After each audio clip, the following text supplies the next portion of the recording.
Hello, guys. So, 11th grade English language and arts uh, final exam preparation. I'm recording my video, and also I want you to study on your own as well because in the study guide I shared the pages, the exact pages. So, um, from the first unit, you will have. Let me check it. Yeah, let's start with the first unit. You will not have that much in the first unit. Like you need to know about the founding fathers. Okay, let's Google that. Founding fathers. Founding fathers.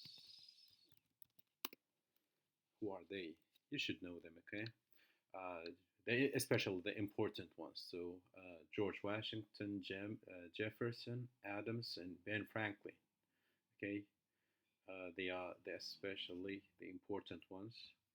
And so Washington is the first president, I think. Jefferson second, maybe, or and then James Madison, I think, and then later comes Ben Franklin, I guess. Yeah, and Ben Franklin is also one of the important ones because he was the one who signed um, both the what was that Bill of Rights and Constitution, I guess. Yeah, founding fathers Benjamin Franklin. Yeah, Benjamin Franklin. Yeah, what was Benjamin Franklin's role as a founding father? Let's check that. Only man to sign three key documents. So Declaration of Independence and Constitution. Okay, so he's very important. What else? Let's move on with the some text here. By the way, is it recording? Let me just check it. Yeah, it's recording, I guess. Okay.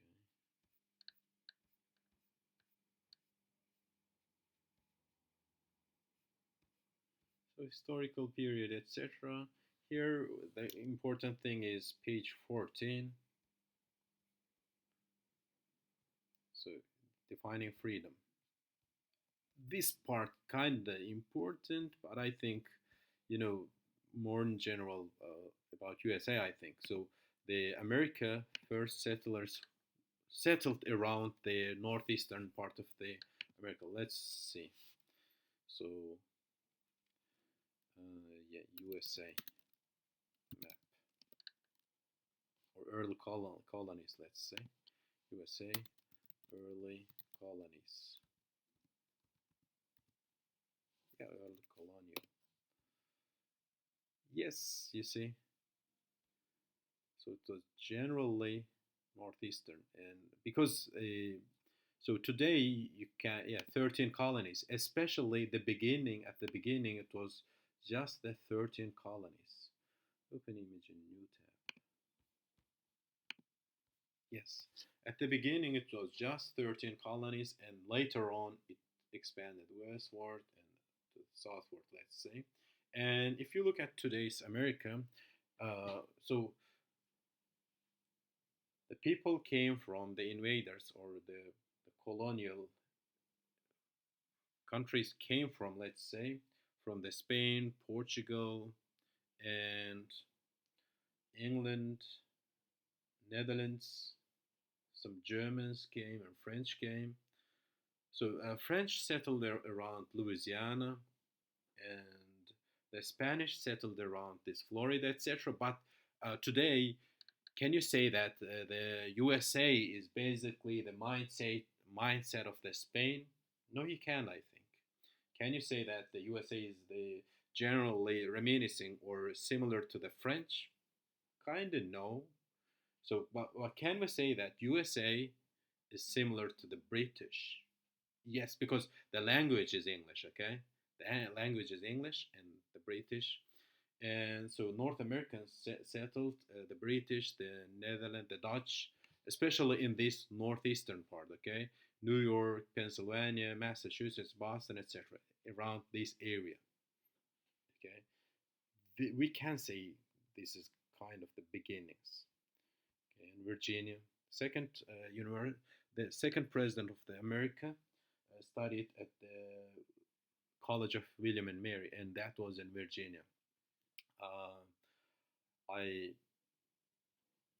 I I was in that college. I didn't study, but just I passed through that campus when I went to USA 13 years ago. Okay, and let's move on. So you know the founding father, etc. And I guess you know the Bill of Rights, yeah, 10 Amendments, and also you should know unalienable rights of the what was that? Here it says, yeah, they stated that unalienable rights that all among these are life, liberty, and pursuit of happiness. Okay, they are unchangeable. You cannot change them. Rights. So US was based on that. Defining freedom. Let's start with that. So hang out for freedom, new nation as structure, blah blah. Articles of Confederation approved. So confirmed the union of the 13 states. At the beginning it was 13 states. Largely left each state free to function. Yeah, each state functions on its own, but it's altogether the United States of America. Okay, because the law changes on each state in in some way, let's say, correcting the problems, blah blah. Constitution, yeah, triggered the writing of the Constitution, and at the beginning, well, they were not sure of the Constitution, so they wanted to add few things to the Constitution. Okay, that's the 10 Amendments, and that 10 Amendments became the Bill of Rights. Okay, guarantees individual liberty, freedom of speech, freedom of press, and right to legal counsel, etc. This, however, did not extend to all Americans. Okay, the enslaved African Americans were not included in that Bill of Rights. Okay, it took another 50 years or something to make kind of, or maybe another century to include that African Americans in that legal rights also. It took to abolition of slavery, Abraham Lincoln, and yeah. So that's not included. At the beginning, African Americans were not included in that Bill of Rights, etc. Okay,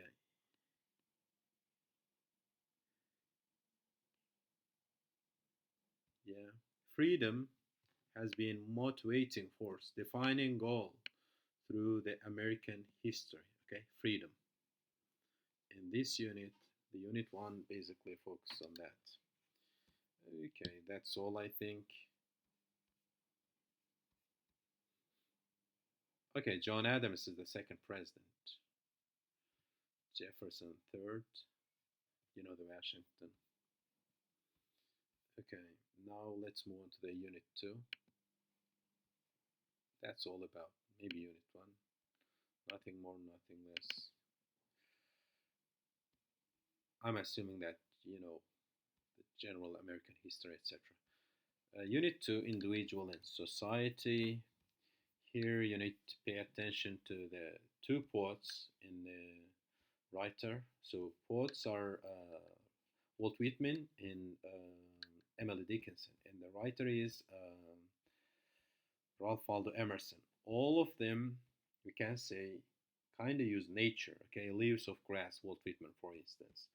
And if you go to on the beach at night alone, Walt Whitman, or and Walt Whitman identifies himself as true American. Okay, American identity. And he uses a lot of repetition. You can see here, all again. And what kind of punctuation does he use? You see, commas. He uses commas a lot. Why does he use that? Because he lists a lot of things in his poetry. Everything. So all souls, all living bodies, all gazes, water, vegetable, blah blah. All nation, all color, all identities, all lives and deaths, all spheres grown, ungrown, etc. Everything. He includes everything. Why? Because he uses interconnectedness, connecting everything, to transcend. You can say that philosophical movement he used that transcendentalism. So it includes everything. Everything is one, he says, and we are part of a bigger thing, bigger cosmos, maybe. Mm, he used that, yeah, to transform his ideas, maybe.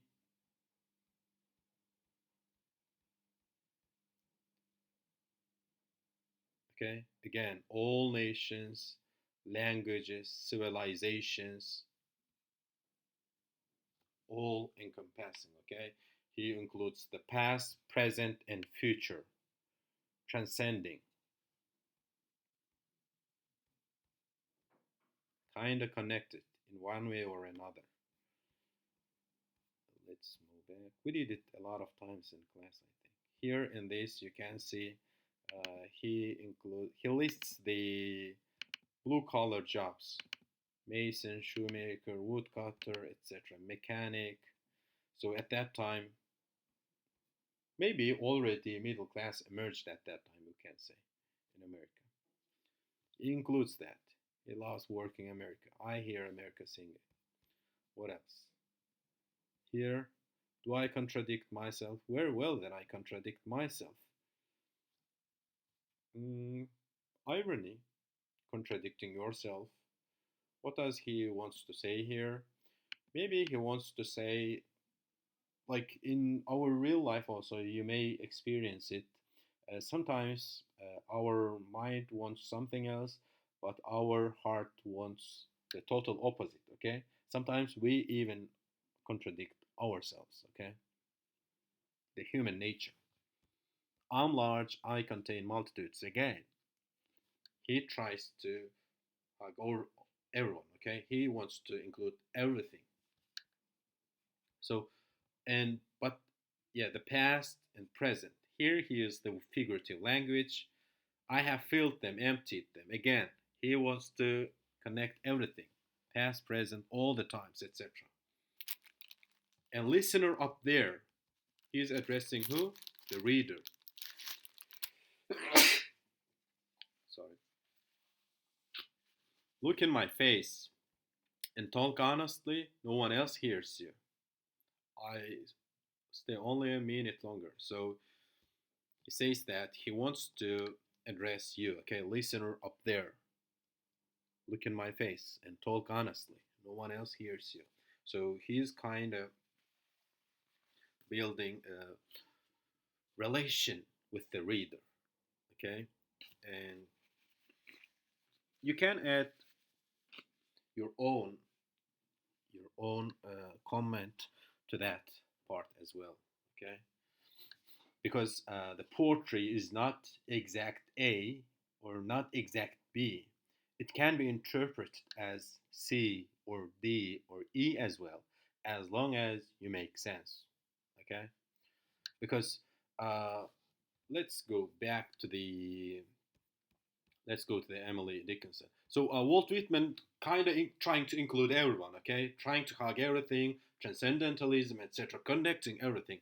But Emily Dickinson was alone.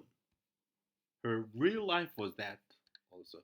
You can see in her poems like Soul selects her own society, shuts the door, personification, because soul is inanimate, abstract thing, okay?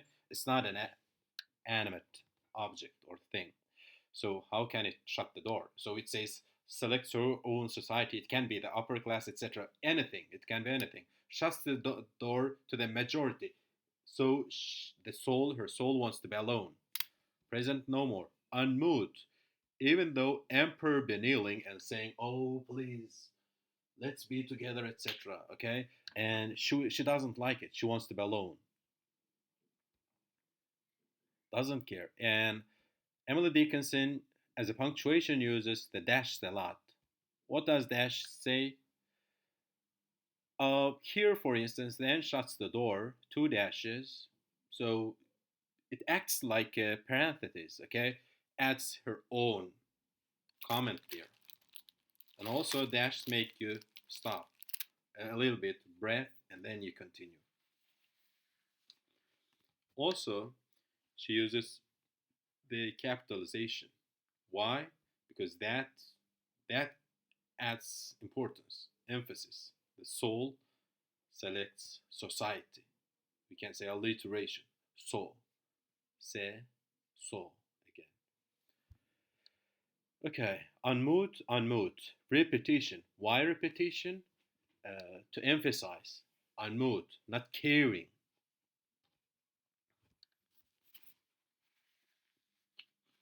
So also unmute, pausing. Again, we can say unmute.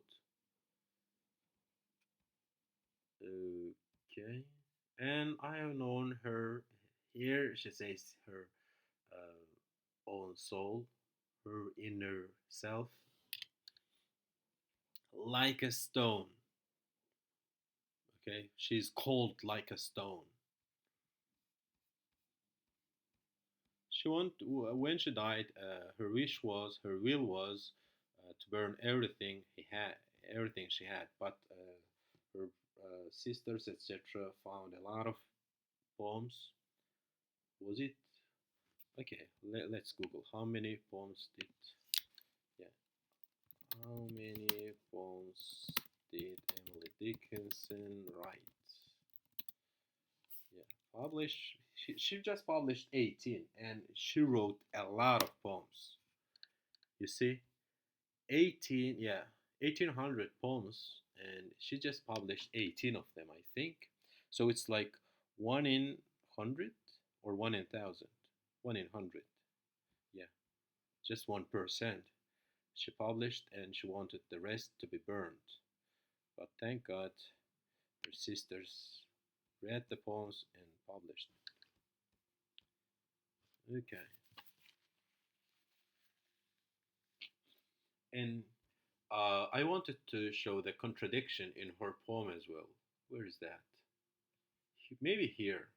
The soul unto itself, imperial friend. Okay, the soul is a friend. Your soul is your friend, or the spy. Sometimes it's your spy or enemy. Okay, so here I think my interpretation is that uh, she is contradicting with herself, as did the Walt Whitman. Do I contradict myself? Yes, I do, etc. Okay, contradicting. Here also kind of says secure again its own. When you are alone, no one can betray you, etc. No treason it can fear. Itself, it's sovereign of itself. Soul should it stand in awe, etc. Fame is a fickle food. She doesn't like the fame. If today Emily Dickinson lived, most probably she wouldn't have used TikTok, Instagram.